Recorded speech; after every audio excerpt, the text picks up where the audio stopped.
सारी जिंदगी इंसान बस एक ही दौड़ में लगा रहता है। बैंक बैलेंस बढ़ाना है, प्रॉपर्टी बनानी है ताकि बच्चे सेटल हो जाएं। कमाल है ना।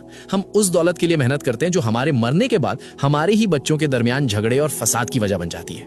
लोग कहते हैं इतना नाम कमाओ कि मरने के बाद दुनिया याद रखे। अरे भाई, दुनिया के याद रखने से कब्र में एसी नहीं लग जाता। दुनिया 2 दिन रोएगी, तीसरे दिन बिरयानी खाएगी और भूल जाएगी।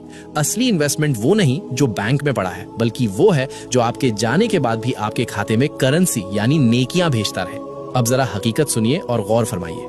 इस्लाम में इसे कहते हैं सदकाए जारिया, यानी वो नेकी जिसका सवाब इंसान के इंतकाल के बाद भी रुकता नहीं बल्कि कयामत तक जारी रहता है। सही मुस्लिम की हदीस 1631 गवाह है कि मरने के बाद इंसान के अमाल का सिलसिला खत्म हो जाता है सिवाय 3 चीजों के, जिनमें से एक है वो नेकी जिसका नफा यानी बेनिफिट लोगों को पहुंचता रहे। तो अगर आप चाहते हैं कि कब्र की तन्हाई में भी आपका रिवॉर्ड सिस्टम चालू रहे तो ये 6 काम आज ही नोट कर लें।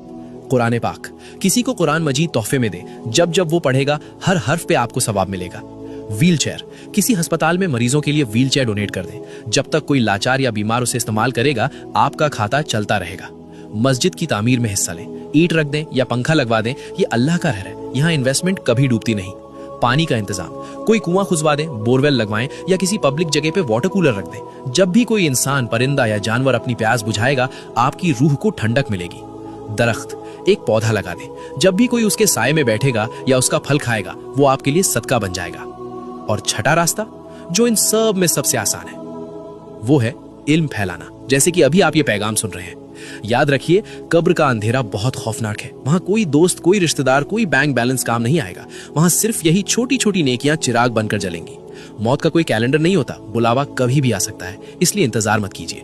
ये छठा काम अभी करें। इस पैगाम को अपने मुस्लिम भाई बहनों तक पहुंचाएं। अगर आपकी वजह से किसी एक ने भी इनमें से कोई एक नेकी कर ली तो सोचिए आपकी आखिरत का कितना बड़ा सामान तैयार हो जाएगा। आज आपने अपनी आखिरत के लिए क्या भेजा? कमेंट में अल्हम्दुलिल्लाह लिखें।